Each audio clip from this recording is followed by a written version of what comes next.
Kia ora, I'm Cheree Morrison and welcome to our election mini-series.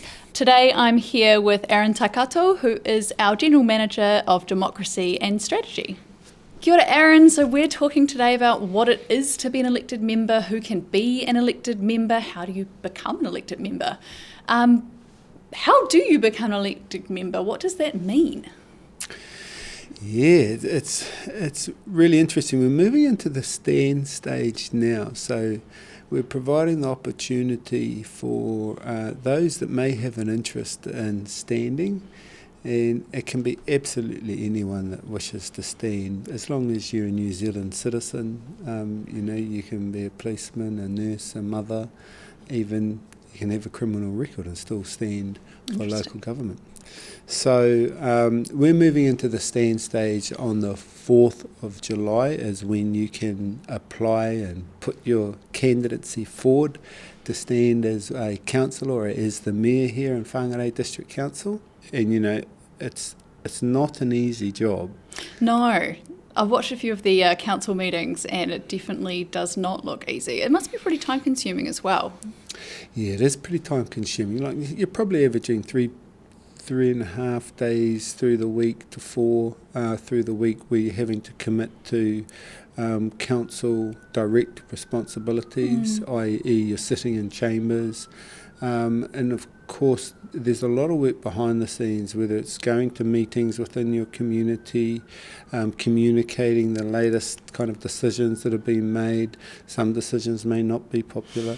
So there's a lot of work, a lot of reading, and reading to understand. I think that's probably a critical component of being a good councillor, is that you are able to read, to understand what can be at times quite complicated issues that you're working through. There's complexity, it's a lot of the work that they'll be doing has various levels of complexity to it, and it's all about you're essentially a servant for the people. And we know when you add people into a formula, it brings with it complexities. Absolutely. On top of that, they may be coming in as a new councillor, and everybody comes in wanting to change the world, which is fantastic. That's exactly the passion that we want to see from our candidates. But the realities are democracy doesn't work with one person's idea and being able to just push it forward. There's the skill of being able to socialise and influence those that come from a more diverse background to you perhaps. So it really is about understanding your peer group, positioning yourself with those things that you're very passionate about, and working with the other elected members to try and push those things forward.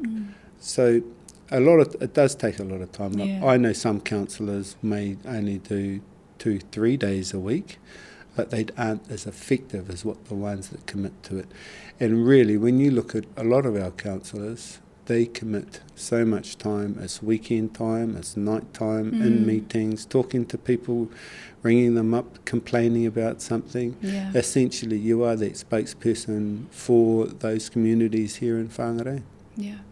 One thing I've always wondered that really struck me when I first started watching the council meetings is you're sort of expected to know a lot about a lot of topics. There's a lot of different things that come through those the council agendas and reports. Is there any form of training or an induction if you become a councillor? Yes, there absolutely is. And so we don't throw you into the deep end. That's good to know. But we kind of do as well, because the churn of council doesn't stop. It continues going. So when you come into for a new term, essentially we still have our staff working on certain projects. It's still progressed in the 3 months that we haven't essentially had council sitting. So there's a lot of work that they need to do to get their head around all of the activities that council do. So they need to understand the role of council. If they come with prior knowledge, that's great, but essentially in the induction phase, which runs pretty intensely in the first month and then starts to wean out a bit to allow them to get the on-the-job training, and then they will continue to do some form of continuation training to ensure that they're aware of what their role is in governance, familiarisation with standard operation procedures or our standing orders, as we call them. That helps us so that it's essentially the rules that run chambers. So you've got to know how the rules work. If you've watched Parliament before, they're very strict on it. Yes, and dependent on who the chair is, they can also be quite strict on it in our chambers as well. On top of that, there's the vast work that we do. Various activity portfolios goes from our three waters through to our roading, to our rubbish, collecting of rubbish, to our parks.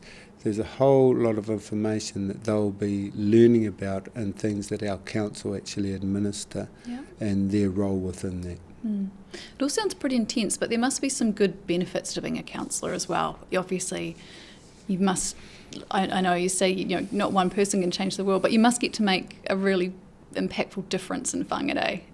Absolutely, and I think, I did speak about in your previous question about how difficult it actually is and what you've got to get your head over. But as you well know, nothing comes easily that's worth attaining, and it is an absolute life-changing role that you absolutely affect the livelihood and the lives of our community members, whether that be providing civil defence emergency relief and being a major component of the coordination of that with our operations team, or whether it may be ensuring that a local trust that want to administer a piece of council land are able to do that because they've got great ideas on what they want to do with that. So it really is a job of high responsibility, but it's also a role where the opportunities that arise, if taken, will absolutely be life-changing for you. I think one thing people wonder as well is being a councillor a paid position? It is a paid position, and the more accountability that you take on, so for example, it sits around the late 50s in a salary form, but if you take on chairmanship roles and take on more responsibility, if you're actually fortunate enough to be selected for those roles by the mayor, then your pay will go up with that. And then we have the mayor as well. If you're looking to be the mayor of Whangarei, you are sitting well into the six-digit salary as well. Excellent. And is the process of what we're looking for and the person we're looking for to be our a mayor of Whangarei, is that the same as a councillor? You need all those same attributes? I think you do need those same attributes, but the difference with the mayor is that they are a facilitator of strong-willed leaders. They must be good with people. Yeah, right. And it's not just, you marry the job when you're the mayor. You marry the job when you're a councillor, essentially, to do a good job in it and serve your community well. So for that mayor, you are the leader of leaders, and you have a special relationship with your chief executive who leads out all the operations, but the influence that the mayor has, the responsibilities and the pressures that sit on their shoulders, it's by no means an easy feat, but if you're up to the challenge and you believe you have the skills, then we'd absolutely be encouraging you to go for it. Fantastic. So if we have just encouraged someone to go for it, what's the next steps? What do they need to do? Well, there's essentially two options that they can do. The first one is that they can go to either the Ruakaka office, the community centre there, or they can come into the council office here on Rust Ave at Te Iwitahi, and you can pick up a form there. The second one is a lot more exciting too, because it's the very first time we're able to do it online. I know we're catching up, whānau. Yeah. So doing it online for the first time, you go onto our stand on our webpage, wdc.govt.nz, and on that webpage you'll look for the stand that talks about candidacy, and you can actually apply through that. You can apply to stand online, making it easier, do it from home. If you get in trouble and you're a bit stuck, shoot into the Te Iwitahi Centre, and we've got a lot of friendly staff that are helping you, likewise out at Ruakaka. Awesome. Well, thank you so much, Aaron. As always, I've learned so much from you. And I may not be running for council this year, but you never say never. You never know. Thank you guys for joining us. Hopefully you've learnt something new as well today, and we look forward to sharing more with you.